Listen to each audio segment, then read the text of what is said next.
শুনতে পাচ্ছেন কিনা একটু জানাবেন, যে শোনা যাচ্ছে কিনা।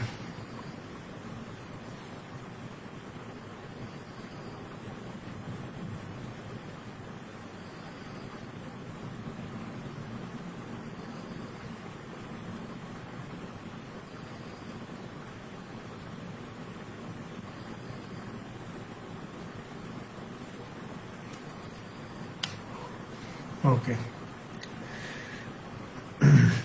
দেখেন আজকে আমরা পরিমিতির শেষ ক্লাসটা করব, 3 নম্বর ক্লাস।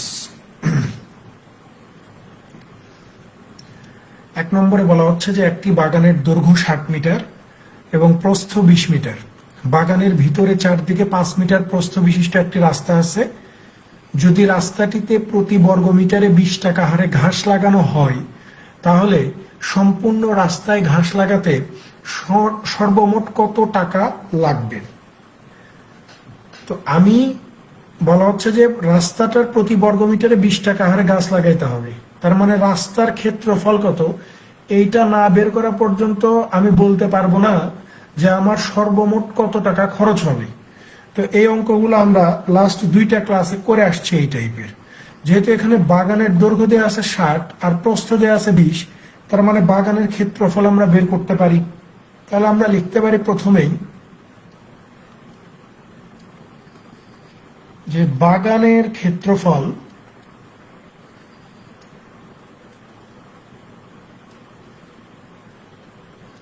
ষাট গুণন 20 ইজ ইকুয়াল টু কত? 1200 বর্গ মিটার। 1200 বর্গ মিটার। এখন আমাকে ওরা বলতেছে যে বাগানের ভিতরে চারদিকে 5 মিটার চওড়া একটা রাস্তা আছে। তাহলে আমি যদি রাস্তার ক্ষেত্রফল বের করতে চাই, আমাকে কি করতে হবে? রাস্তা বাদে বাগানের ক্ষেত্রফলটা কত, এটা আগে বের করা লাগবে। তাহলে আমরা লিখতে পারি না যে রাস্তা বাদে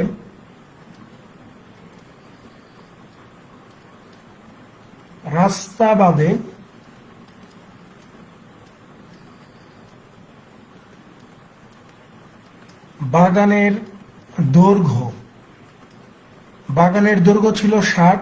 যদি আমি রাস্তাকে বাদ দেই, দুই পাশ থেকে 5 করে চলে গেলে থাকবে কত? 50 মিটার। 50 মিটার। রাস্তা বাদে বাগানের প্রস্থ কত? আগে 20 ছিল, দুই পাশ থেকে 5 করে চলে যাবে, 5 ইন্টু 2, তাহলে এখানে থাকবে কত? 10 মিটার। তাহলে এখন রাস্তা বাদে বাগানের ক্ষেত্রফলটা কত? তখন আপনি বলবেন যে এই যে 50 গুণন হচ্ছে 10 ইজ ইকুয়াল টু 50 10-এ 500 বর্গ মিটার। তাহলে আমরা এখানে 2টা জিনিস পাইছি, একটা হচ্ছে বাগানের ক্ষেত্রফল পাইছি, আর রাস্তাটা বাদ দিয়ে বাগানের ক্ষেত্রফল কত এইটাও আমরা বের করতে পারছি। তাহলে রাস্তার ক্ষেত্রফল আমরা ইজিলি বের করতে পারি। যত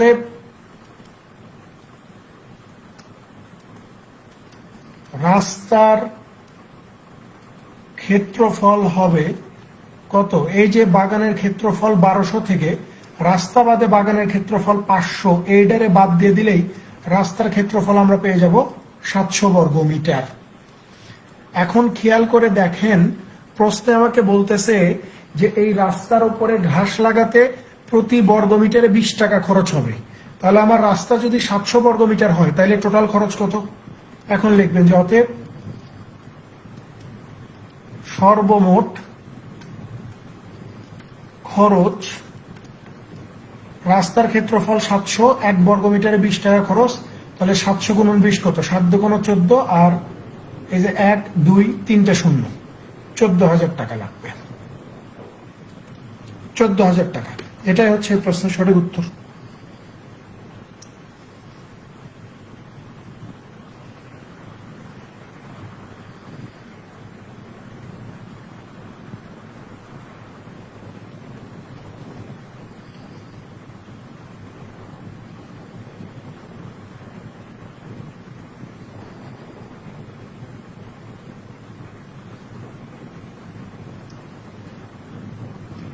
পরেরটাতে চলে যান। 2 নম্বর। 2-এ কি বলা হচ্ছে যে একটি আয়তকার প্লটের ঠিক মাঝে প্রস্থ বরাবর সমান্তরাল একটি কংক্রিটের রাস্তা আছে, অবশিষ্ট অংশে বাগান হিসেবে ব্যবহার করা হয়, যার ক্ষেত্রফল 240 বর্গমিটার। যদি পথটির প্রস্থ 3 মিটার হয় এবং প্লটের দৈর্ঘ্য এর প্রস্থ অপেক্ষা 2 মিটার বেশি হয়, তবে আয়তকার প্লটের ক্ষেত্রফল কত? ভাই আগে সিনারিওটা চিন্তা করেন। ধরে নেন যে আপনার এটা একটা আয়তকার প্লট, ওকে, এইটা একটা আয়তকার প্লট, এইটার মাঝ বরাবর কি আছে? রাস্তা আছে। ধরে নেন যে এইটা রাস্তা, ঠিক আছে। তো এই রাস্তার যে প্রস্থটা, অর্থাৎ এই যে এইটা কত বলতেছে যে 3 মিটার। যদি পথটির প্রস্থ 3 মিটার হয় এবং প্লটের দৈর্ঘ্য প্রস্থ অপেক্ষা 2 মিটার বেশি হয়, তো প্লটের দৈর্ঘ্য হবে প্রস্থের থেকে 2 মিটার বেশি। তো প্লটের প্রস্থটাকে যদি আমরা এক্স ধরি, দৈর্ঘ্যটাকে কত ধরতে হবে? x+2 ধরতে হবে। তাহলে এই যে প্লটের প্রস্থ হচ্ছে এক্স, প্লটের দৈর্ঘ্য হচ্ছে x+2, রাস্তার প্রস্থ হচ্ছে 3 মিটার, কিন্তু রাস্তার যদি দৈর্ঘ্য ধরেন অর্থাৎ এইটা কি হবে? প্লটের প্রস্থের সমান, অর্থাৎ এক্স হবে। বোঝা গেছে? তো আমাকে জিজ্ঞাসা করছে যে এই প্লটের ক্ষেত্রফলটা কত, সেটা বের করে দেখান। তাহলে আমরা প্রথমে ধরে নিতে পারি যে ধরি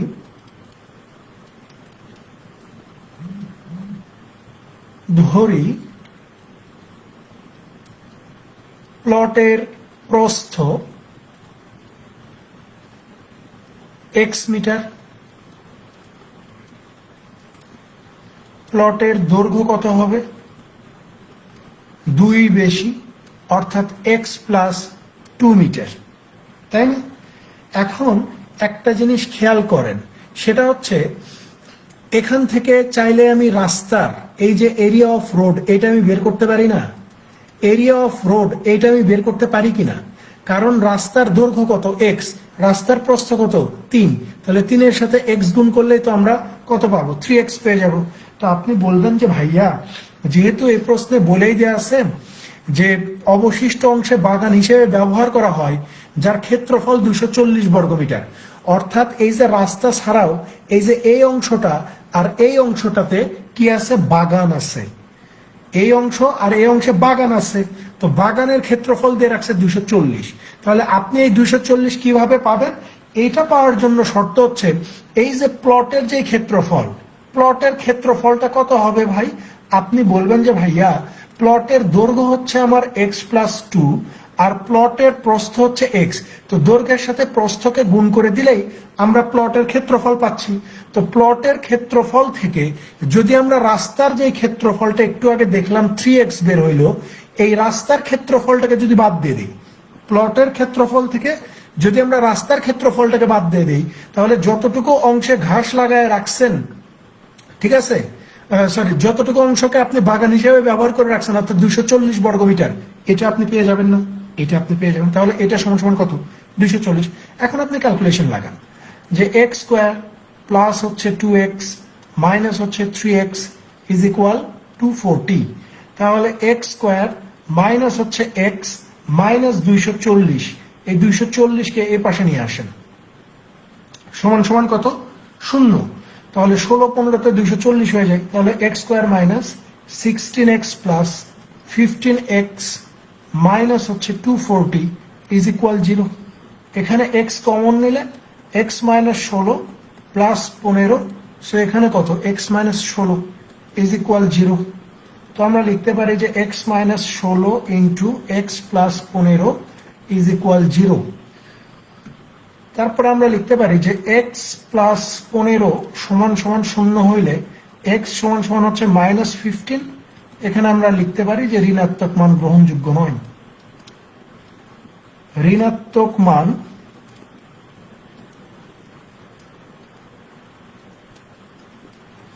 গ্রহণযোগ্য নয়, ঠিক আছে। আর এই পাশে আমরা লিখতে পারি যে x মাইনাস 16 ইজ ইকুয়াল 0 হইলে x সমান সমান কত হবে? 16 হবে। তার মানে আমরা প্লটের দৈর্ঘ্য প্রস্থ পেয়ে গেছি। অতএব প্লটের প্রস্থ হচ্ছে আমার কত? 16 মিটার, প্লটের দৈর্ঘ্য আমার কত, এই যে 16 + 2 ইজ ইকুয়াল হচ্ছে আপনার 18 মিটার হবে। আমার কাছে জানতে চাইছে প্লটের ক্ষেত্রফল কত, এটা বের করেন। তাহলে আমরা লিখতে পারি যে অতএব প্লটের ক্ষেত্রফল কত, এই যে দৈর্ঘ্য গুণন হচ্ছে প্রস্থ, 18 আর 16 গুণ করে দিলে আমরা পেয়ে যাব 288 বর্গ মিটার হচ্ছে ওই প্লটের ক্ষেত্রফল।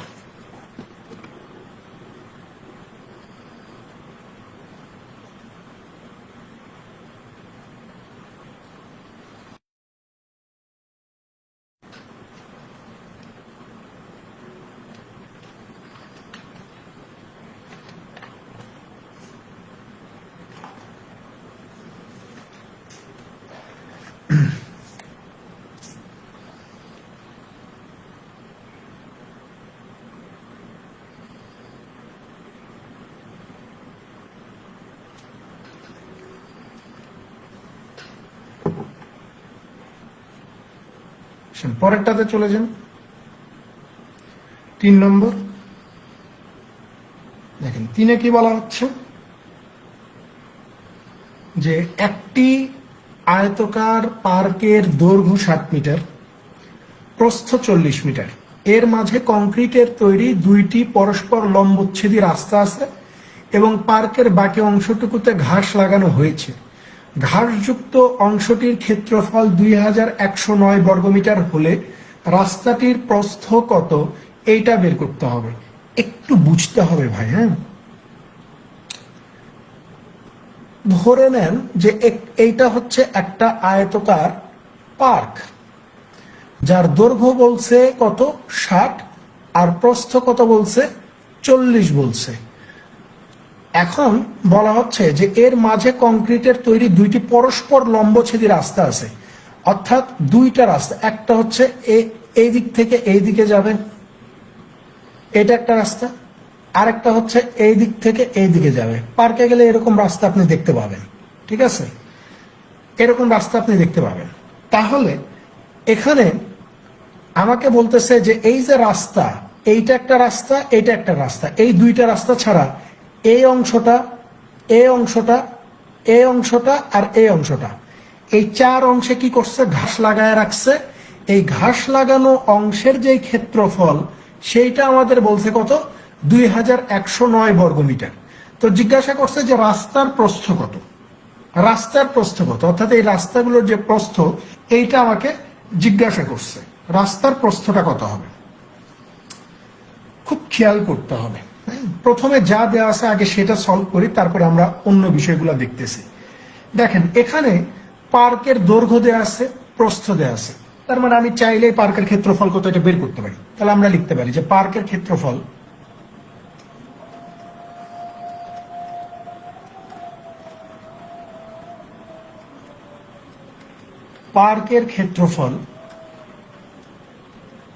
60 × 40 ইজ ইকুয়াল হচ্ছে 2400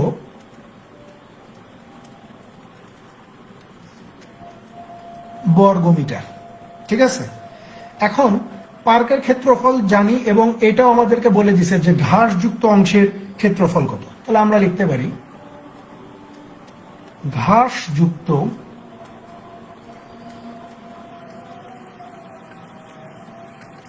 অংশের ক্ষেত্রফল 2109 বর্গমিটার, ঠিক আছে। তাহলে আপনি একটা জিনিস খেয়াল করেন, পুরো পার্কের ক্ষেত্রফল জানি 2400, যে অংশটুকুতে ঘাস লাগাইছেন তার ক্ষেত্রফল আপনি জানেন 2109। তাহলে এই পুরো ক্ষেত্রফল থেকে এই ঘাসযুক্ত অংশের ক্ষেত্রফল বাদ দিলে তো বলতে পারবো যে রাস্তার ক্ষেত্রফল কতটুকু। তাহলে আপনি লিখতে পারেন যে অতএব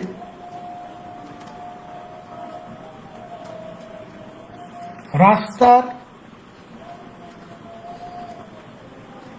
ক্ষেত্রফল 2400 - 2109 ইজ ইকুয়াল হচ্ছে 291 বর্গমিটার। বর্গমিটার। ঠিক আছে, এখন ওদের জানতে চাওয়া কি যে রাস্তাটির প্রস্থ কত। আপনি বলবেন যে ভাইয়া রাস্তার প্রস্থ কত আমি কেমনে বলবো, আমি জানি না রাস্তার প্রস্থ কত। তাহলে এবার আসেন ধরে নেন যে ধরি রাস্তাটির প্রস্থ এক্স মিটার। এখন এইটুকুতে এসে এইটুকু পর্যন্ত আপনি করে থেমে যাবেন যে এরপরে এখন কি করব। আপনি একটা নর্মালি একটা জিনিস চিন্তা করে দেখেন, সেটা হচ্ছে রাস্তার মানে প্রস্থ মানে কি, রাস্তার প্রস্থ মানে এই যে এই অংশটা, মানে এই অংশটা কতটুকু এইটা জানতে চাইছে এইটা। তো এইটাকে যদি আপনি এক্স ধরেন, তাহলে খেয়াল করেন দেখেন যেই অংশটুকু আমি শেড দাগায় দিচ্ছি, এই শেডেড পোর্শনটা একটা বর্গক্ষেত্র দাঁড়ায় গেছে না, এই শেডেড পোর্শন একটা বর্গক্ষেত্র দাঁড়ায় গেছে না, যে এইখানে এসে রাস্তাটা মিলিত হয়েছে, এই রাস্তাটা এখানে এসে মিলিত হয়েছে, এইটা এখানে এসে মিলিত হয়েছে, এইটা এখানে এসে মিলিত হয়েছে, এইটা এখানে এসে মিলিত হয়েছে।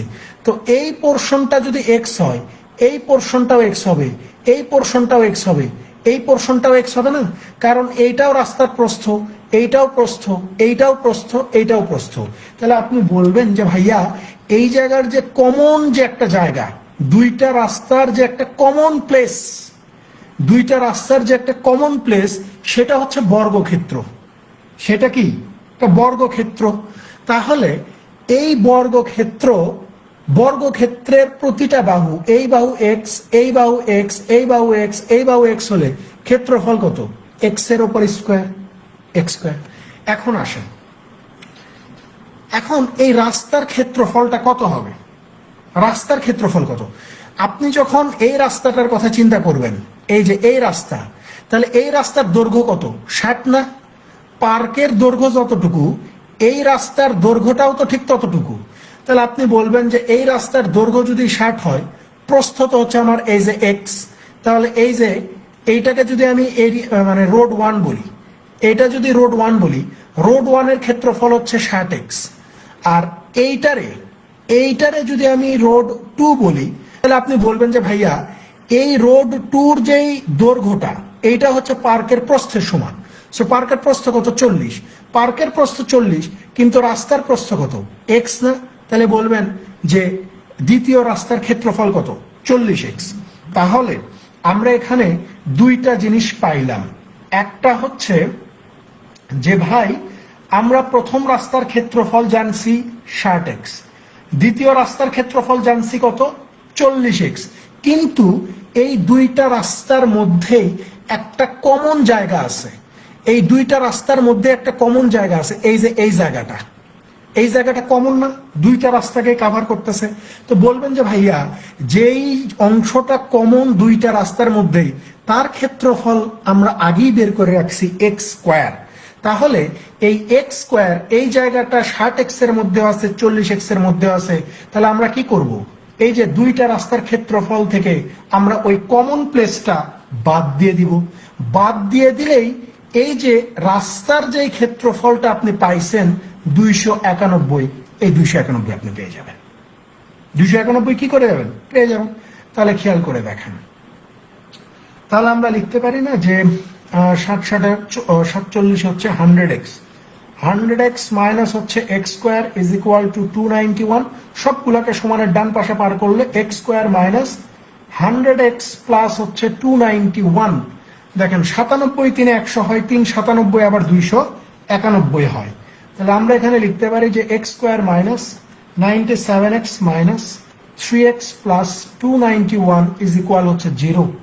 তাহলে এখানে x কমন নিলে x মাইনাস 97, 3 কমন নিলে x মাইনাস 97 ইজ ইকুয়াল 0।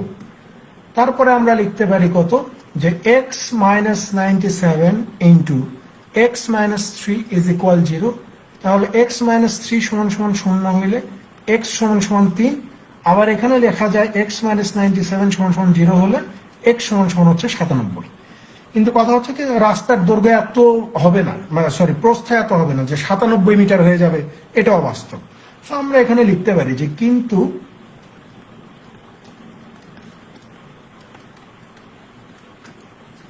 রাস্তার প্রস্থ 97 মিটার, এটা সম্ভব নয়, কারণ রাস্তার প্রস্থ 97 হতে পারে, পুরো পার্কের প্রস্থই তো এত না। তাহলে কিন্তু রাস্তার প্রস্থ 97 মিটার সম্ভব নয়।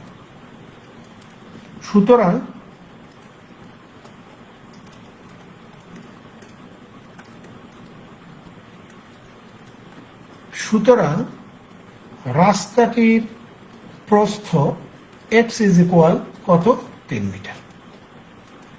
এটাই উত্তর হবে, 3 মিটার হবে।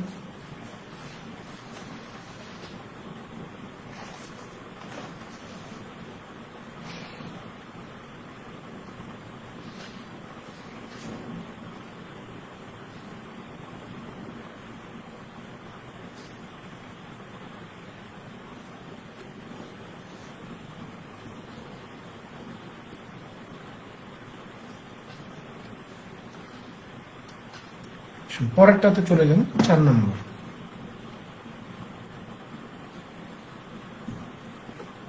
চারে কি বলা হচ্ছে যে একটি আয়তক্ষেত্রের পরিসীমা ও প্রস্থের অনুপাত দেওয়া আছে 5:1।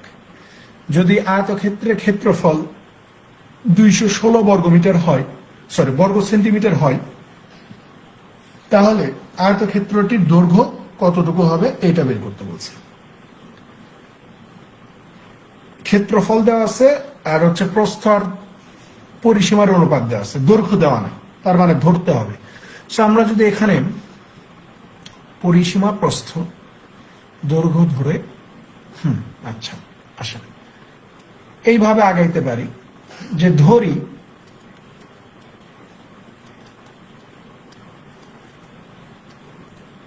আয়তক্ষেত্রের দৈর্ঘ্য এল, ঠিক আছে, দৈর্ঘ্য এল, আয়তক্ষেত্রের প্রস্থের এ দেওয়া আছে 1, এটাকে আমরা x ধরলাম। আয়তক্ষেত্রের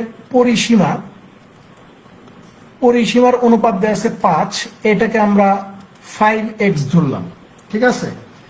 তো আমরা তো আগের দুইটা ক্লাসে দেখে আসছি যে আয়তক্ষেত্রের পরিসীমা মানে কি, 2 ইন্টু দৈর্ঘ্য মানে হচ্ছে l প্লাস প্রস্থ কত x সমান সমান আমরা কত লিখতে পারি, 5x লিখতে পারি। সো এখান থেকে বের করা যায় l plus x is equal কত, 5x ডিভাইডেড 2। তাহলে এখান থেকে l কত বের করা যায়, 5x ডিভাইডেড 2 মাইনাস হচ্ছে x, তাই না? তাহলে এটা যদি আরেকটু ক্যালকুলেশন করা যাবে, হ্যাঁ, তাহলে l সমান সমান আমরা এখানে লিখতে পারি কত, 2 লসাগু নিলে এই যে 5x মাইনাস 2x, তাহলে আমরা লিখতে পারি যে l ইজ ইকুয়াল কত, 3x/2। তাহলে আয়তক্ষেত্রের দৈর্ঘ্য কত এটা আমরা জানতাম না, এখন আমরা জানি যে আয়তক্ষেত্রের দৈর্ঘ্য এত। তাহলে খেয়াল করে দেখেন, এখন আপনি আয়তক্ষেত্রের দৈর্ঘ্য কত জানেন, প্রস্থ কত এটাও আপনি জানেন। সো আয়তক্ষেত্রের ক্ষেত্রফলটা কত হবে, আপনি লিখবেন যে অতএব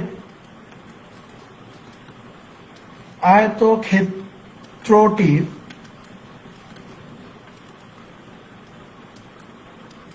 ক্ষেত্রফল কত হবে। আপনি বলবেন যে ভাইয়া দৈর্ঘ্য হচ্ছে 3x/2 ইন্টু প্রস্থ হচ্ছে x, তাহলে ক্ষেত্রফল হচ্ছে 3x² ডিভাইডেড 2, ঠিক আছে, 3x² ডিভাইডেড 2। এখন খেয়াল করে দেখেন তো, প্রশ্নে আমাকে বলেনি যে এই আয়তক্ষেত্রের ক্ষেত্রফল কত, 216 বলে দিছে। তাহলে এখন আমি লিখতে পারি না যে প্রশ্ন মতে এই যে আয়তক্ষেত্রের ক্ষেত্রফল বের করছি 3x²/2 ইজ ইকুয়াল কত, 216। So 3x² is equal two কত, 216 × 432। সো x² সমান সমান কত, 3 দিয়ে ভাগ করে দিলে 144 পাবো। তাহলে x এর মান কত হবে, √144। সো x ইজ ইকুয়াল কত, 12। আমাকে জিজ্ঞাসা করছে যে আয়তক্ষেত্রের দৈর্ঘ্য কত, এটা বের করে দেখান। তাহলে এখন আমরা ইজিলি বের করতে পারবো। অতএব আয়তক্ষেত্রটির দৈর্ঘ্য l সমান সমান কত বের করে রাখছিলেন, 3x/2, x এর মান কত, 12। তাহলে 3 × 12 ভাগ হচ্ছে 2 ইজ ইকুয়াল কত, 18 সেন্টিমিটার। 18 সেন্টিমিটার হচ্ছে আয়তক্ষেত্রের দৈর্ঘ্য।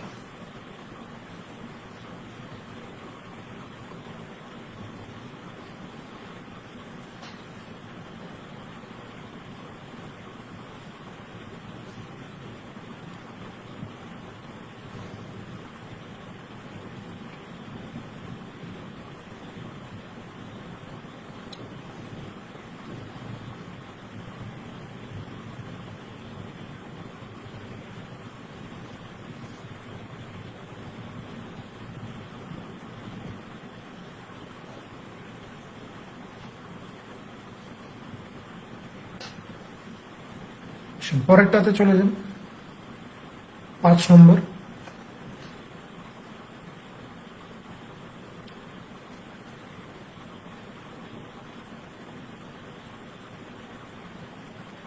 দেখেন, 5-এ বলা হচ্ছে যে একজন বাগানের মালিক তার জমিতে ভিন্ন জায়গায় দুটো আয়তকার বাগান তৈরি করেছেন।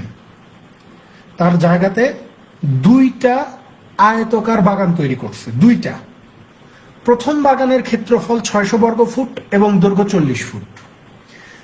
যদি দ্বিতীয় বাগানের প্রস্থ প্রথম বাগানের প্রস্থের দ্বিগুণ এবং ক্ষেত্রফল প্রথম বাগানের ক্ষেত্রফলের অর্ধেক হয়, তাহলে প্রথম ও দ্বিতীয় বাগানের পরিসীমার অনুপাত কত, এটা বেরোবে। একদম সহজ একটা ম্যাথ।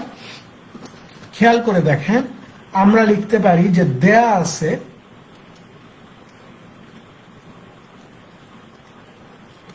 আছে প্রথম বাগানের দৈর্ঘ্য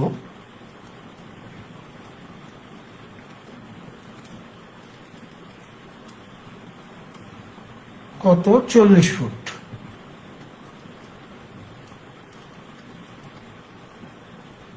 প্রথম বাগানের ক্ষেত্রফল দেওয়া আছে হচ্ছে 600 বর্গ ফুট, 600 বর্গ ফুট। তাহলে খেয়াল করে দেখেন, অতএব প্রথম বাগানের প্রস্থ কত, এটা আমি বের করতে পারি না? এই যে ক্ষেত্রফল 600-কে যদি আমরা দৈর্ঘ্য 40 দিয়ে ভাগ করে দেই, তাহলেই তো প্রস্থ 15 ফুট, এটা আমরা পেয়ে যাই, তাই না? এখন আসেন, এখন এই যে প্রশ্নে বলতেছে যে যদি দ্বিতীয় বাগানের প্রস্থ প্রথম বাগানের প্রস্থের দ্বিগুণ হবে, তাহলে এখন আমরা লিখতে পারি যে এখন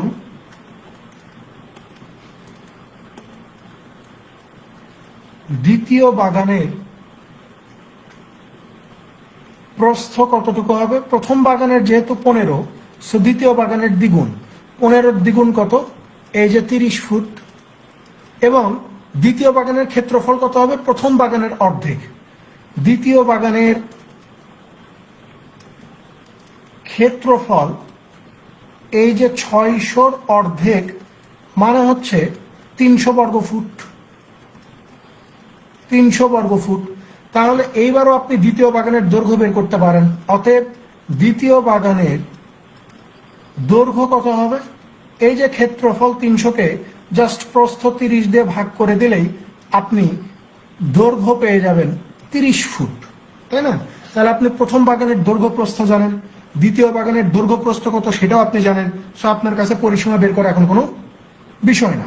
এখন আপনি লিখতে পারেন যে অতএব প্রথম ও দ্বিতীয় বাগানের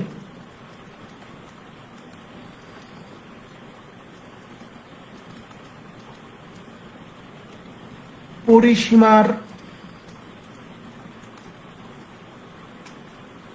অনুপাত যথাক্রমে কত হবে? 2 ইন্টু প্রথম বাগানের দৈর্ঘ্য হচ্ছে 40, প্রস্থ হচ্ছে 15, তাই না? 2 ইন্টু 40 প্লাস 15 অনুপাত দ্বিতীয় বাগানের দৈর্ঘ্য আর প্রস্থ কত? দৈর্ঘ্য 10, প্রস্থ 30। তাহলে 40 15 55, 55 দোকানে কত? 55 দোকান হচ্ছে 110, আর এখানে 30 10 40 দোকানো 80, 0 0 কেটে দিলে এই যে 11 অনুপাত 8, এটাই হচ্ছে প্রথম এবং দ্বিতীয় বাগানের পরিসীমার অনুপাত।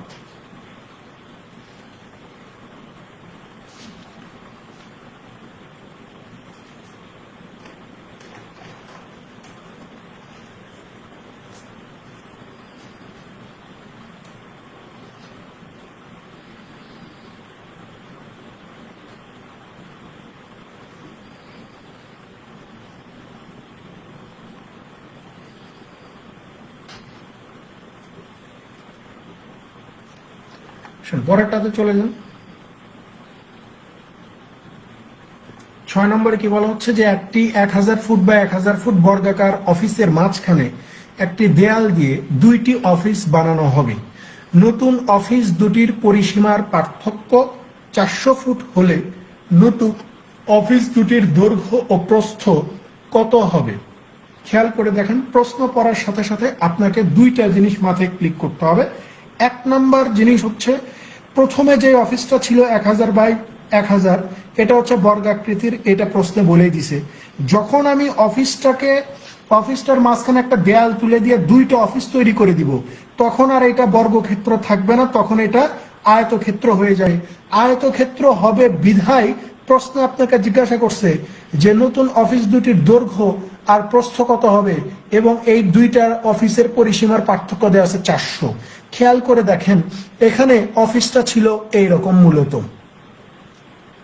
ধরে নেন যে এইটা হচ্ছে একটা অফিস যার ক্ষেত্রফল কত, এই যে 1000 ফুট বাই 1000 ফুট, মানে হচ্ছে প্রত্যেকটা বাহুর দৈর্ঘ্য আমার কত ছিল, 1000 করে ছিল, যেহেতু বর্গাকার।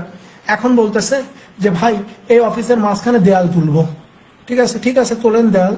ধরেন যে এই যে আমি দেয়াল তুললাম, তাহলে এইটা একটা অফিস হয়ে গেছে, এটা একটা অফিস হয়ে গেছে।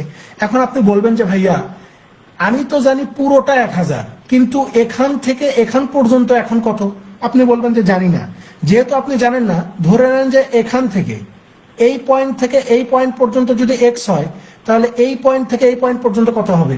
আপনি বলবেন যে পুরোটা যদি 1000 হয়, তাহলে এই পয়েন্টটা হয়ে যাবে 1000 মাইনাস এক্স, 1000 মাইনাস এক্স হয়ে যাবে।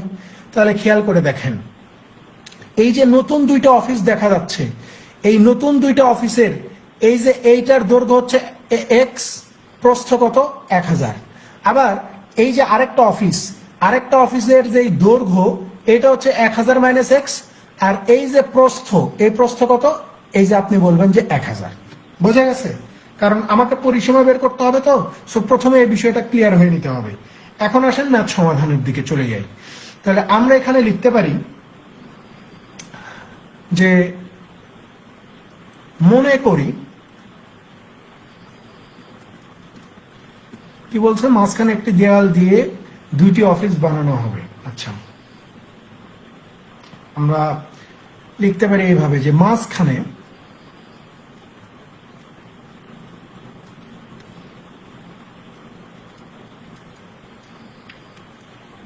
দেয়াল দেওয়ার পর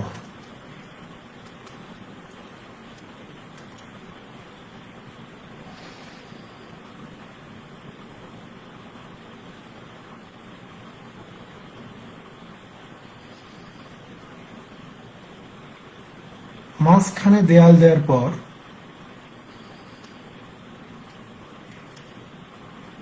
প্রথম অফিসের লেখেন বা অংশে লিখতে পারেন, প্রথম অফিসের দৈর্ঘ্য হবে এক্স এবং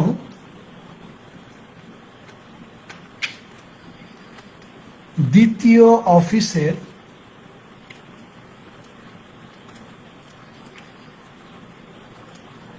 দৈর্ঘ্য হবে কত? ওই যে আমরা একটু আগেই বলছি যে দুইটা মিলে 1000, তার মধ্যে একটা যদি এক্স হয়, তাহলে অন্যটা কত, 1000 থেকে এক্স বাদ দিয়ে দিবেন, তাইলে হয়ে যাবে। তাহলে এখন আপনি লিখতে পারেন, যত প্রথম অফিসের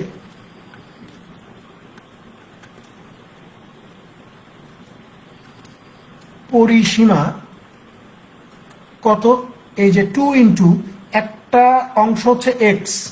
দেখেন, প্রথম অফিসের এই যে এই পোর্শনটা এক্স, আর এই যে এই পোর্শন, এটা কত, 1000। তাহলে 2 ইন্টু এক্স প্লাস 1000। ঠিক আছে। আবার দ্বিতীয় অফিসের পরিসীমা কত হবে? 2 ইন্টু দ্বিতীয় অফিসের এই যে এই অংশটা বা এই যে এই অংশটা কত, 1000 মাইনাস এক্স প্লাস, আবার এই যে দ্বিতীয় অফিসের এই যে এই অংশটা, এই পোর্শনটা কত, এইটা আবার 1000। তাহলে এইটাকে আমরা একসাথে লিখতে পারি না, যে 2 ইন্টু 1000 আর 1000, 2000 মাইনাস এক্স, 2000 মাইনাস এক্স।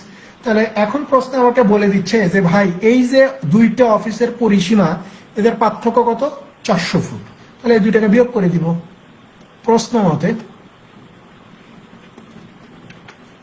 প্রথম অফিসের পরিসীমা হচ্ছে 2 ইন্টু এক্স প্লাস 1000 মাইনাস দ্বিতীয় অফিসের পরিসীমা কত, 2 × 2000 মাইনাস হচ্ছে এক্স ইজ ইকুয়াল কত, এই যে 400। ঠিক আছে, এখন ক্যালকুলেশন করেন।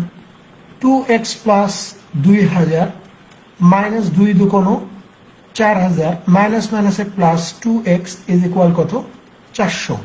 তাহলে 2x আর 2x 4x, 4x মাইনাস 4000 থেকে 2000 বাদ দিলে এই যে 2000 ইজ ইকুয়াল টু হচ্ছে 400। তাহলে 4x ইজ ইকুয়াল কত, 2000 আর হচ্ছে 400, তার মানে হচ্ছে 2400। তাহলে x ইজ ইকুয়াল কত, 600 না, 600। তাহলে আমরা এখন লিখতে পারি, আমাকে কি জিজ্ঞাসা করছে যে নতুন অফিস দুটির দৈর্ঘ্য ও প্রস্থ কত। আচ্ছা, খুব ভালো কথা। তাহলে আমরা লিখতে পারি যে অতএব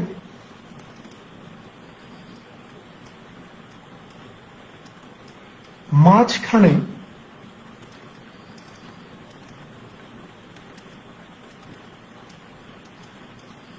দেয়াল দেওয়ার পরে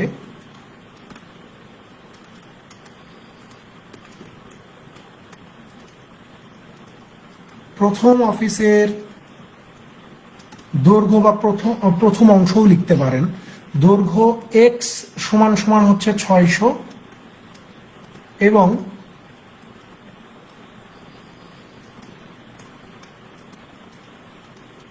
দ্বিতীয় অফিসের দৈর্ঘ্য কত, ওই যে 1000 মাইনাস এক্স ছিল, অর্থাৎ এই যে 1000 মাইনাস হচ্ছে 600 ইজ ইকুয়াল কত, এই যে আমরা 400 লিখতে পারি। তো আমাকে জিজ্ঞাসা করছেন যে নতুন অফিস দুটির দৈর্ঘ্য আর প্রস্থ কত হবে, এটা একটু বের করে দেখেন। তাহলে আমরা লিখতে পারি অতএব নতুন অফিস দুটির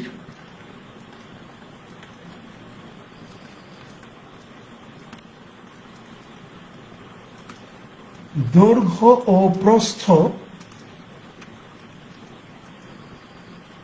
হবে যথাক্রমে কত, 1000 ইন্টু 600 ফিট এবং 1000 ইন্টু 400 ফিট। বোঝা গেছে? এই যে খেয়াল করেন, এই অংশটা তো আমার দেওয়াই আছে 1000, এই পাশে এই অংশটা দেওয়া আছে, শুধু এক্স এর মান বের করছি এখানে 600 আর এখানে 1000 মাইনাস এক্স এর মান বের করছি 400। তাহলে 1000 ইন্টু 600 আর আছে 1000 ইন্টু 400। এটা এইভাবে লিখছি কারণ প্রশ্নে এই যে মানে ওদের যে এক্সপ্রেশন দেওয়া ছিল এই এক্সপ্রেশনের আদলে, ঠিক আছে, এই এক্সপ্রেশনের আদলে উত্তরটা এইভাবেই ছিল যে 1000 ইন্টু 600 আর একটা দৈর্ঘ্য প্রস্থ হবে 1000 ইন্টু 400।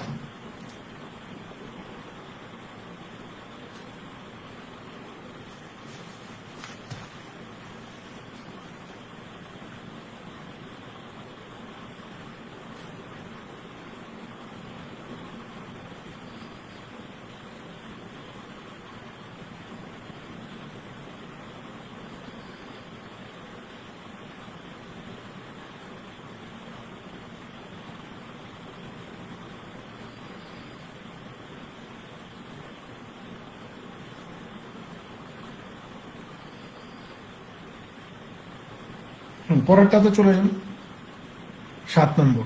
দেখেন এটা ক্লাস 9-10 ম্যাথ,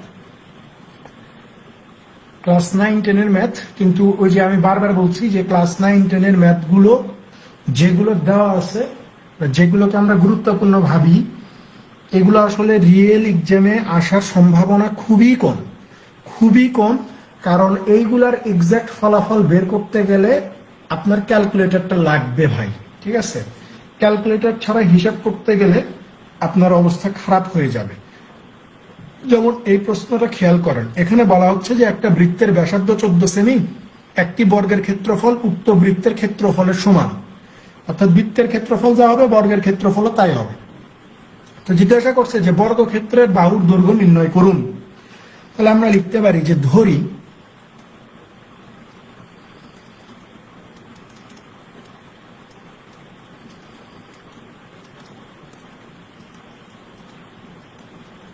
বৃত্তের ব্যাসার্ধ আর ধরলাম, এই আর সমান সমান আমি ধরলাম কত, 14 দেওয়া আছে 14, এবং বর্গের এক বাহুকে আমি এ ধরলাম, বর্গের এক বাহু এ। প্রশ্ন মতে আমাকে যেহেতু বর্গের একটা বাহু অর্থাৎ এর মান বের করতে হবে এবং আমাকে বলে দিছে যে বর্গের ক্ষেত্রফল সমান সমান বৃত্তের ক্ষেত্রফলের সমান হবে, তাহলে বর্গের একটা বাহু এ হইলে ক্ষেত্রফল কত স্কোয়ার, বৃত্তের ক্ষেত্রফল কত এই যে পাই আর স্কোয়ার। তাহলে আপনি বলবেন যে ভাইয়া square is equal to pi r square মানে হচ্ছে 3.14। আচ্ছা এটাকে পরে বসে এই মানটা, হ্যাঁ পাই লিখি যে পাই ইন্টু আর স্কোয়ার মানে হচ্ছে এই যে 14 স্কোয়ার, ঠিক আছে। তাহলে এখান থেকে এ সমান সমান আপনি কত লিখতে পারেন, আপনি বলবেন যে এ সমান সমান লেখা যায় পাই ইন্টু এই যে 14 উপর স্কোয়ার। তাহলে এর সমান সমান আপনি কত লিখবেন, আপনি বলবেন যে 3.1416, আপনি 3.1416 বসান বা 22/7 বসান, ফলাফল একই আসবে। আর 14 উপর স্কোয়ার, স্কোয়ারের সাথে স্কোয়ার রুট কেটে এখানে শুধু 14 হবে। তাহলে এইটা আপনি ক্যালকুলেশন করতে পারবেন, এটা ক্যালকুলেশন করা সম্ভব। সম্ভব না এমন বলবেন না, সম্ভব কিন্তু টাইম কনজিউমিং। এত কাহিনী আপনার পরীক্ষায় দিবে না, কারণ আমরা লাস্ট দ্বিতীয় ক্লাসে এবং আজকের ক্লাসে প্রথম 6টা যেগুলো করলাম এগুলো হচ্ছে রিয়েল পরীক্ষায় আসা গণিত। যে পরীক্ষায় কি কি আসছে খেয়াল করে দেখেন, একটা পরীক্ষাতেও এই ধরনের এক্সপ্রেশন আপনি পান নাই, একটা পরীক্ষাতেও আপনি পান নাই। তার মানে কি এই ধরনের এক্সপ্রেশন আসবে না। এইটার ক্যালকুলেশন করলে দেখা যাবে 24.81 আসছে প্রায়, তাও অ্যাপ্রক্সিমেটলি, ঠিক আছে। তো আমরা লিখতে পারি যাতে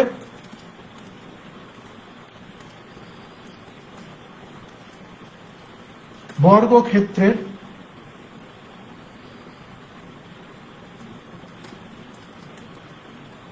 বাহুর দৈর্ঘ্য 24.81 সেন্টিমিটার দেয়া ছিল, বোধ হয় সেন্টিমিটার দেয়া ছিল, সেন্টিমিটার প্রায়, ঠিক আছে।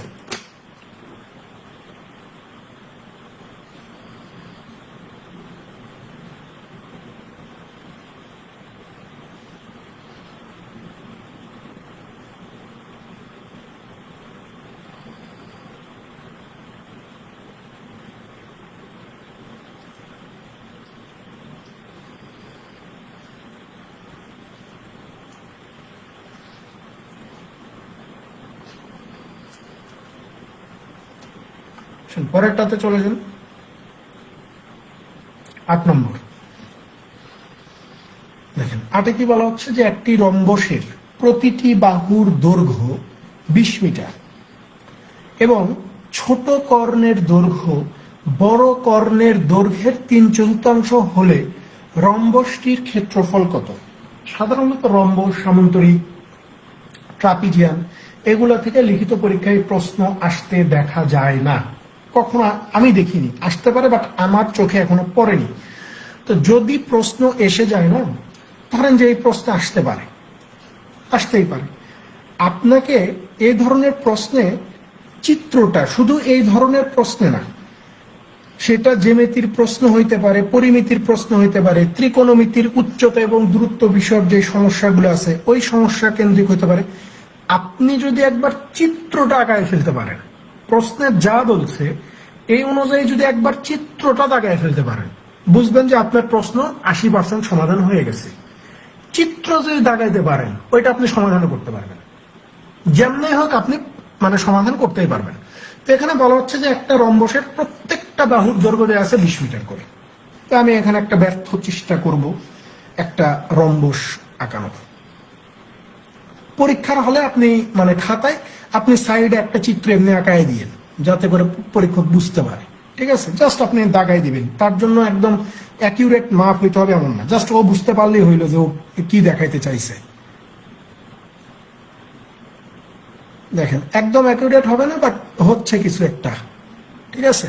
তো আমরা যদি এটার একটা রম্বস মানি যে এ বি, এটারে সি, এটারে ডি মানলাম, এই রম্বসের একটা কর্ণ মানে ছোট কর্ণ হচ্ছে এইটা, আর রম্বসের যে বড় কর্ণ এইটা ধরেন এই যে এই এসি, এই বিডি কর্ণ আর এসি কর্ণ এই ও বিন্দুতে ছেদ করছে, ও বিন্দুতে ছেদ করার ফলে এখানে বি ও এ একটা সমকোণী ত্রিভুজ গঠন হয়েছে, ঠিক আছে, এগুলো তো পরে আসতেছি।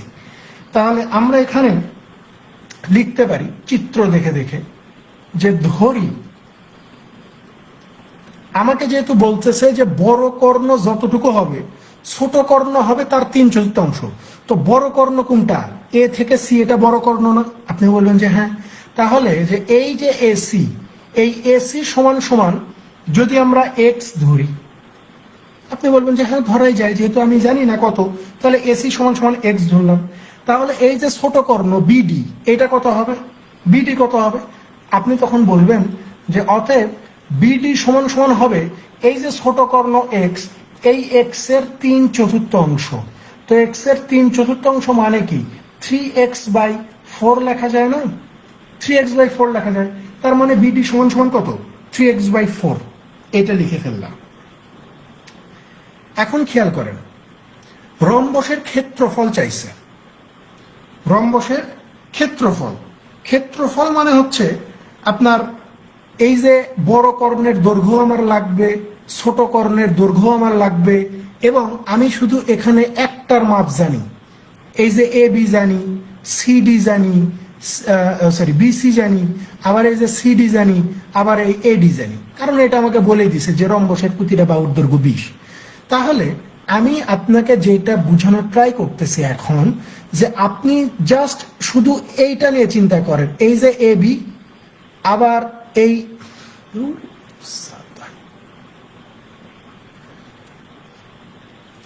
এ বি থেকে হচ্ছে এই যে ও পর্যন্ত, আবার এই যে এ থেকে নিয়ে আবার ও পর্যন্ত, এইটা একটা সমকোণী ত্রিভুজ হয়েছে না ভাই?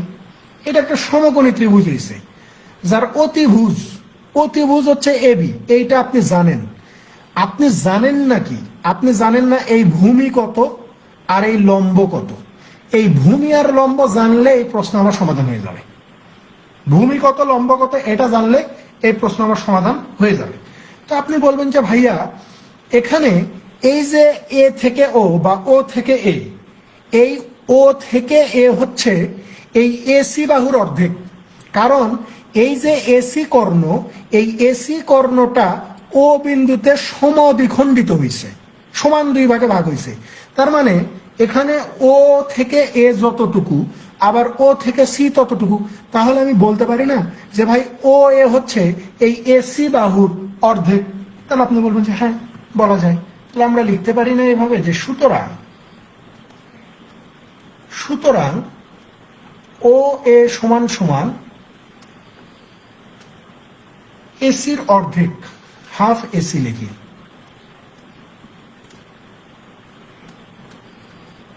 Half AC, half AC. এখন এসির মান আপনি জানেন না? আপনি কিন্তু জানেন এসি সমান সমান কত, এই যে আপনি লিখে রাখছেন এসি সমান সমান কত, এক্স।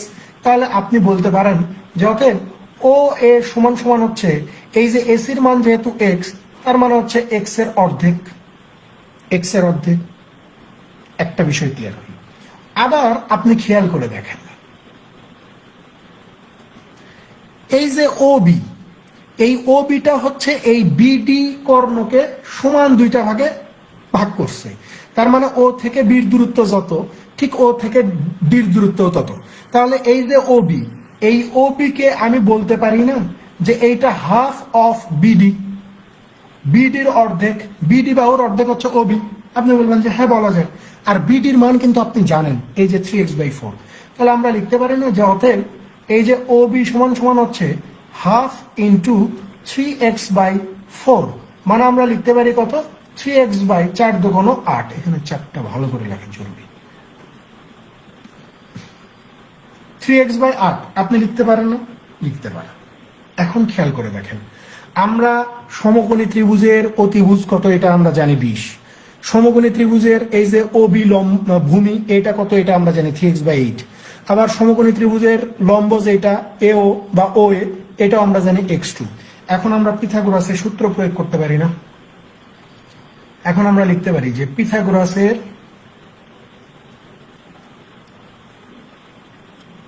কি লিখলাম এটা রে ভাই, পিথা বানান ভুল হইলে মাফ করে দিন, হ্যাঁ, কারণ এই বাংলা বানানটা অনেকদিন চর্চা নাই। পিথাগোরাসের সূত্র অনুযায়ী, উপপাদ্য না লিখে সূত্র অনুযায়ী লেখেন, বা উপপাদ্যও লেখা চলে, সূত্র বা উপপাদ্য যে কোনো একটা লেখেন, সমস্যা নেই।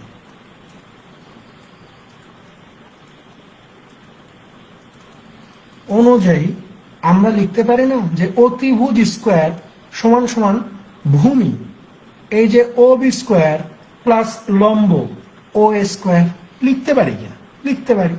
তাহলে এই এ বির মান বসায় দেন 20। আচ্ছা, এ বির মান 20, এটা আমরা এখন বসাবো না, আমরা পরে বসাবো। এ বির মান যে 20, এটা পরে বসাবো, এটা এখন আমি বসাবো না, এটারে আমি রাখতেছি, কারণ ওইটা আমার পরে কাজে দিবে। ও বি কত? আপনি বলবেন যে 3x/8 এটার উপর স্কোয়ার প্লাস ও এ কত? এই যে x/2 এটার উপর স্কোয়ার। তাহলে এ বি স্কোয়ার সমান সমান হচ্ছে 9x², আর 8 8 কত? 64 না? Plus x², 2 2 4। দেখেন এ বি স্কোয়ার সমান সমান 4 আর 64 লসাগু 64 হবে, এখানে 9x² প্লাস এখানে হয়ে যাবে হচ্ছে 16x²। So A B square is equal to 16 9 হচ্ছে 25, 25x² ডিভাইডেড হচ্ছে 64। এখান থেকে এ বির মান উদ্ধার করব আমরা। তাহলে আমরা লিখতে পারি যে এ বি সমান সমান কত? √25x² divided 64। তাহলে এ বি সমান সমান লেখা যায় 5x ডিভাইডেড 64-র উপর স্কোয়ার রুট করলে 8। তাহলে 5x/8 আমরা বের করলাম। এখন খেয়াল করে দেখেন, প্রশ্নে কিন্তু আমাকে বলেই দিছিল যে রম্বসের প্রতিটি বাহুর দৈর্ঘ্য 20। তাহলে এই যে এ বি, এটা রম্বসের একটা বাহু, যার দৈর্ঘ্য আমরা বের করছি কত? 5x/8। এই 5x/8 এর মান প্রশ্নে দেওয়া আছে কত? 20। তাহলে 5x is equal two 8 20 160। So x is equal two কত? 32। x ইজ ইকুয়াল টু কত? 32। তাহলে এখন আপনি লেখেন যে ভাই রম্বসের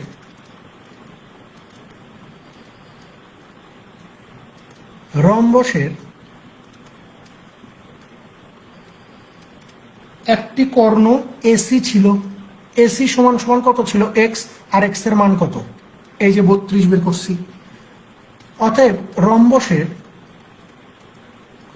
অপর কর্ণ যেটা ছিল বিডি, এই বিডি সমান সমান কত ছিল? 3x, মানে হচ্ছে 3 ইন্টু 32 ডিভাইডেড কত ছিল? 8 ছিল না? ডিভাইডেড 8। তো 8 দিয়ে 32-কে ভাগ করলে 4, 4-এর সাথে 3 গুণ করে দিলে কত পাবেন? 12 পেয়ে যাবেন। 8 ছিল না 4 ছিল?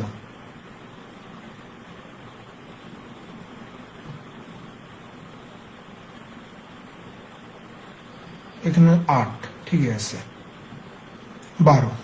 তাহলে দেখেন আমাদের কাছে জানতে চাইছে কি? রম্বসের ক্ষেত্রফল। অতএব রম্বসের ক্ষেত্রফল কত হবে? হাফ ইন্টু কর্ণ 1 ইন্টু কর্ণ 2। 2 এটার ভিতরে। আচ্ছা, এখানে ক্যালকুলেশন কি কোথাও ভুল করলাম নাকি?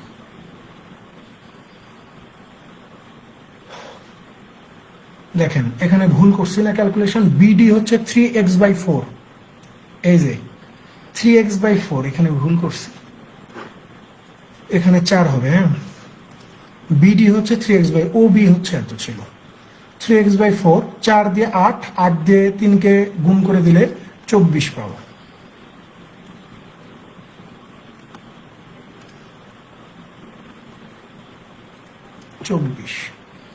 তাহলে খেয়াল করে দেখেন, 2 দিয়ে 32-কে ভাগ করলে আমরা পেয়ে যাব 16।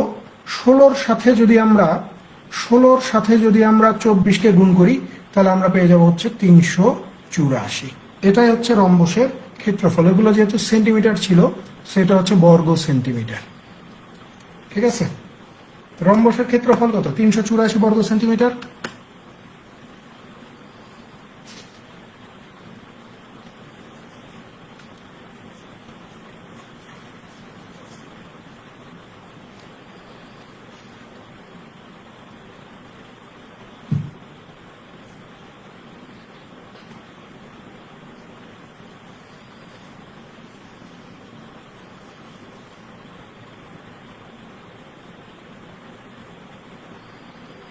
আসেন পরেরটাতে চলে যান। 9 নম্বর এবং 10 নম্বর পরিমিতি অংশে যেই দুইটা অঙ্ক সবচেয়ে বেশিবার রিপিট হয়েছে, সবচেয়ে বেশিবার, সেই দুইটা অঙ্ক হচ্ছে 9 এবং 10। 9 এবং 10 অসংখ্যবার রিপিট হয়েছে, ভবিষ্যতেও রিপিট হইতে পারে, এই জন্য 9 এবং 10 করা। এখানে বলা হচ্ছে যে একটি আয়তকার মাঠের দৈর্ঘ্য প্রস্থের 1.5 গুণ, প্রতি বর্গমিটারে 1 টাকা 90 পয়সা করে মাঠটি ঘাস দিয়ে ঢাকতে 10,260 টাকার প্রয়োজন হয়। মিটার প্রতি 2.5 টাকা করে ওই মাঠটির চারদিকে বেড়া দিতে কত টাকার প্রয়োজন হবে? ওই মাঠের চারদিকে বেড়া দিব মানে হচ্ছে মাঠের পরিসীমা লাগবে, প্রতি মিটারে 2.5 টাকা খরচ হবে। তার মানে মাঠের পরিসীমা আগে বের করতে হবে, তার সাথে 2.5কে গুণ করে দিলে আমরা পেয়ে যাব খরচ। এবং এখানে একটা বিষয় একটু জেনে রাখেন, আপনাকে যদি এইরকম বলে না যে প্রতি বর্গমিটারে, যেরকম এখানে বলছে যে প্রতি বর্গমিটারে ঘাস লাগাতে খরচ হবে হচ্ছে 1.9 টাকা, এতে করে টোটাল খরচ হচ্ছে আপনার 10,260 টাকা। তার মানে এই যে এরিয়া অফ ফিল্ড,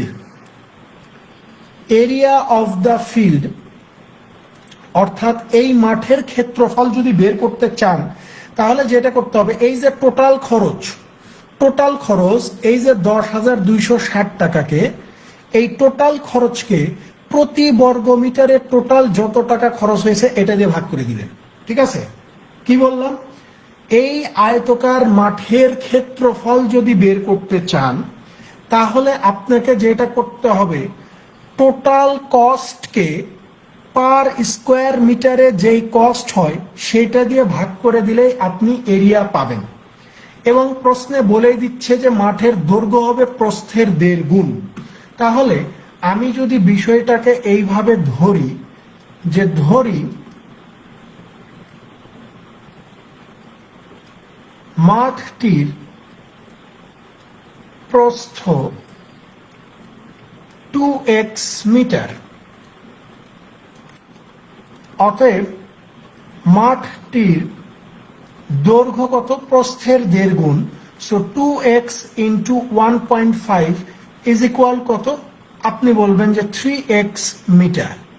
যেহেতু মাঠটা হচ্ছে আয়তকার, আয়তকার মাঠের ক্ষেত্রফল মানে কত? আপনি বলবেন যে ভাইয়া দৈর্ঘ্য গুণন প্রস্থ, এটাই হচ্ছে ক্ষেত্রফল। আর এইটা সমান সমান কত লেখা যায়? একটু আগেই বলছি যে টোটাল কস্ট এই 10,260কে যখন আমি প্রতি বর্গমিটারের কস্ট 1.9 দিয়ে ভাগ করে দিব, তখনই আমি ক্ষেত্রফল কত এটা বের করতে পারবো। তাহলে এখান থেকে বের করা যায় 6x স্কোয়ার। আর এইটাকে যদি আমরা ক্যালকুলেশন করি, 10,260 ভাগ হচ্ছে 1.9, ক্যালকুলেশন করলে আমরা পেয়ে যাব 5400। So x square is equal বলা চলে 900, তাহলে এক্স ইজ ইকুয়াল বলা চলে √900। সো এক্স ইজ ইকুয়াল কত? 30 বা 30। তাহলে খেয়াল করে দেখেন, এখন আমি দৈর্ঘ্য কত প্রস্থ কত চাইলে বের করতে পারি। লেখেন অতএব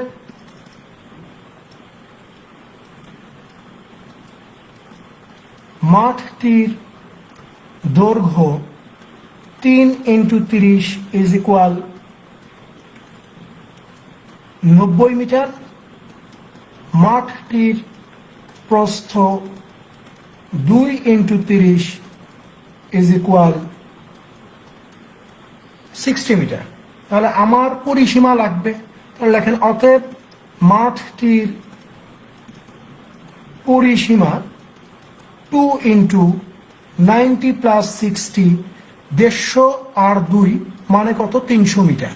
তো প্রশ্নে আমাকে বলতেছে যে এই মাঠের চারদিকে আমি বেড়া দিয়ে ঘিরবো, এতে করে প্রতি মিটারে আমার খরচ হবে কত টাকা? 2.5 টাকা। তাহলে আপনি পুরোটা ঘিরবেন মানে হচ্ছে 300 মিটার ঘিরবেন, তাহলে আপনার মোট কত লাগবে? অতএব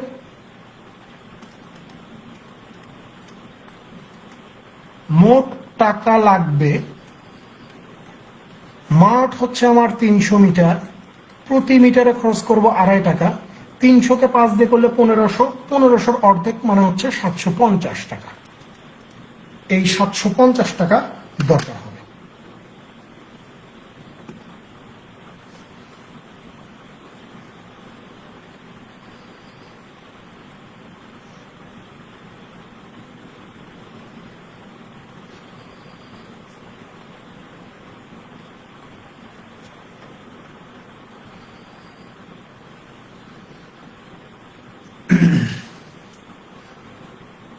আপনারা ক্লাস করেন না কেন? মাত্র 3 জন। আজকে ক্লাস হচ্ছে 27 নম্বর।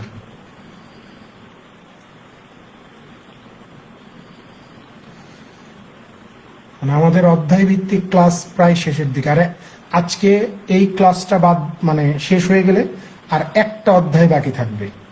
আমি যতগুলো অধ্যায় করাবো বলে আপনাদেরকে ভর্তি করাইছি তার সবগুলো অধ্যায় আমি করাইছি, শুধু একটা অধ্যায় বাকি আছে।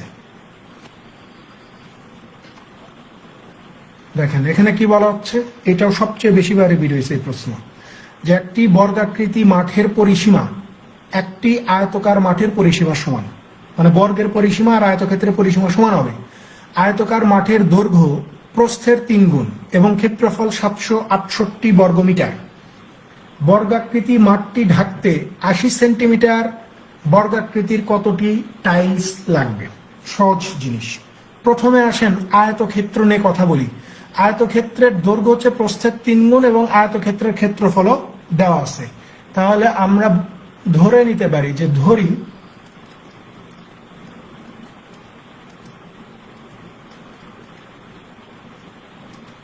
আয়তক্ষেত্রের প্রস্থ x এবং দৈর্ঘ্য যেহেতু 3 গুণ তার মানে হচ্ছে 3x। ঠিক আছে, প্রশ্ন মতে 3x গুণন x সমান সমান কত? ক্ষেত্রফল 768, তার মানে 3x square is equal two 768। So x square is equal কত? 3, এটার ভিতরে 3 25 75, হাতে থেকে 1 8 256। তাহলে x ইজ ইকুয়াল কত? √256, মানে হচ্ছে 16। ঠিক আছে, তাহলে আয়তকার মাঠের প্রস্থ কত? এখন আপনি লিখতে পারেন যে অতএব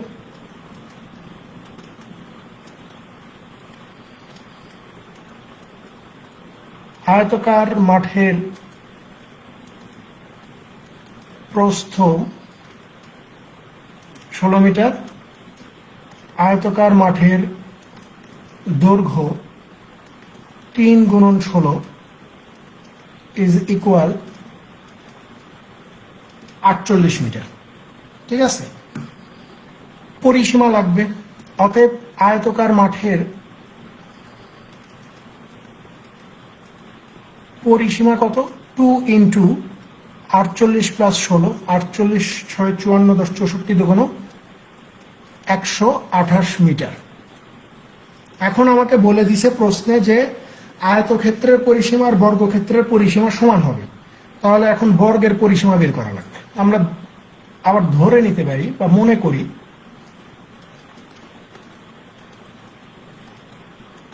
বর্গের এক বাহু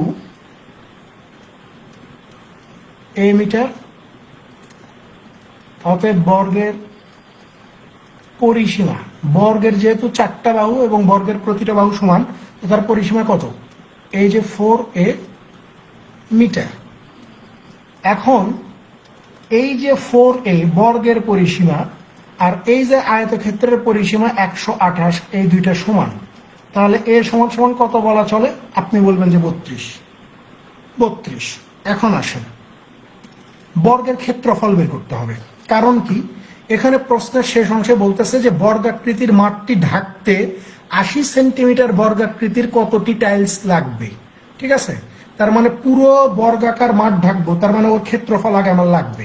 তাহলে এখন আমি লিখতে পারি যে অতএব বর্গের ক্ষেত্রফল স্কোয়ার সমান সমান কত হবে? 32 উপর স্কোয়ার, 32 উপর স্কোয়ার মানে হচ্ছে 1024 বর্গ মিটার। এখন খেয়াল করেন দেয়া আছে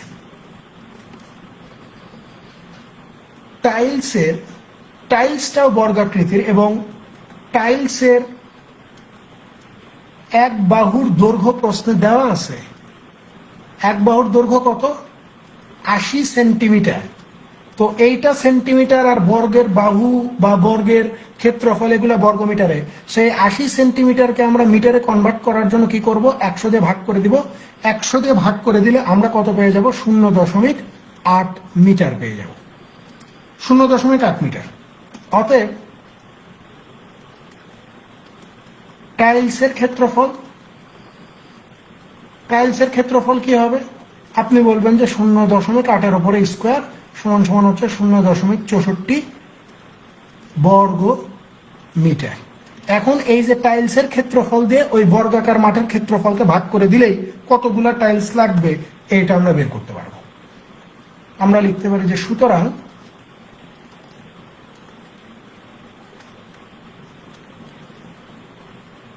টাইলস লাগবে, এই যে 1024কে 0.64 দিয়ে ভাগ করে দিব। ঠিক আছে, এটা ভাগ করেন তো, ভাগ করলে কত আসে? আমরা ভাগ করার সময় দশমিককে তুলে দিয়ে ভাগ করব, ঠিক আছে, টেনশন নাই। 0.64 ক্যালকুলেশন সহজ হবে, 1600 আসে। 1600 যে 1600টি টাইলস লাগবে।